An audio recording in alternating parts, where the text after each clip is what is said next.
Olá, meus queridos enemistas! Estão bem animados para este nosso segundo encontro? Inscreveram-se? Estão seguindo o canal Brenda Santonioni? E aqui vamos nós então nessa corrida pela reta final da redação nota 1000 no Enem. Esse é o nosso compromisso. Então vamos lá. Vamos começar pelo princípio. O que vocês nunca vão poder escrever numa redação do Enem, né? Uma redundância, começar pelo princípio. Mas vamos lá. Vamos falar de tema, assunto e título. Muitos dizem que o título não é tão importante. Já vamos colocar na cabeça que é importante sim. Uma casa sem telhado, um corpo sem cabeça. Então o título é realmente o começo da nossa redação, da nossa produção acadêmica. Agora, qual a diferença entre o tema e o assunto? O assunto é grande. O assunto pode ser, por exemplo, educação. Agora, o tema, dentro de educação, pode ter N linhas de caminhada, de raciocínio, né? Eu posso, por exemplo, ter uma redação em que o assunto delimite educação para indígenas, para cotas raciais, educação acadêmica, educação básica, educação nas bases nacionais curriculares, educação no ensino médio, educação no ensino fundamental. Aí nós vamos só recortando. Então, como que eu faço para não fugir ao tema? Porque se eu fugir ao tema, a nota é 0. Aí, acabou, né?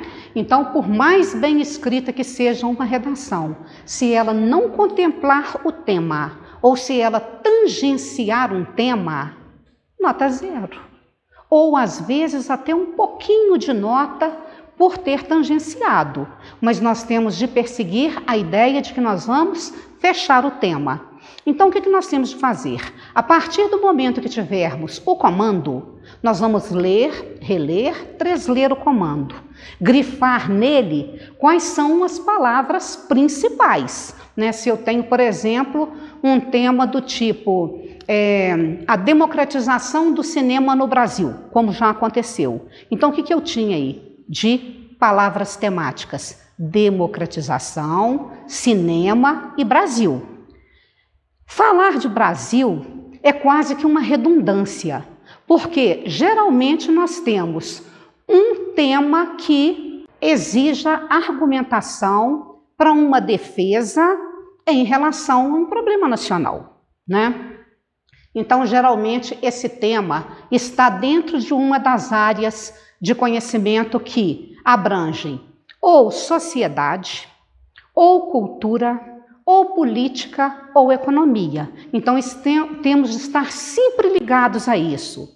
É um tema social? Se é um tema social, o que é que nós vamos explorar? Tudo aquilo que nós vimos sobre sociedade, em sociologia, em antropologia, em civismo, em ética e por aí vai, tá? Então, nós temos de fechar direitinho o tema para poder desenvolver da melhor maneira possível, dentro desse assunto, um recortezinho funilado da realidade sobre a qual se vai argumentar. Para isso, nós vamos caminhar pensando em desenvolver esse tema a partir de uma introdução, com uma tese bem clara, que vai trazer a ideia que eu vou defender, estruturar essa ideia a partir desse tópico frasal ou dessa tese. Nós vamos falar bem detalhadamente sobre isso também. Nós vamos detalhar e caminhar no desenvolvimento, mostrando argumentos, enriquecendo com o repertório, com os assuntos que lemos, com os livros, com todos os conhecimentos que tivemos sobre o determinado assunto. E depois vamos partir para o nosso parágrafo final. Importante observar o equilíbrio entre esses parágrafos, né? Se nós vamos desenvolver um parágrafo de 5, 6 linhas na introdução, 5, 6 linhas na conclusão, sobraram 16 a 18 linhas para o meio, para o desenvolvimento do texto. Fiquem de olho na próxima dica. Amanhã, nosso próximo encontro. Ok, animistas? Até!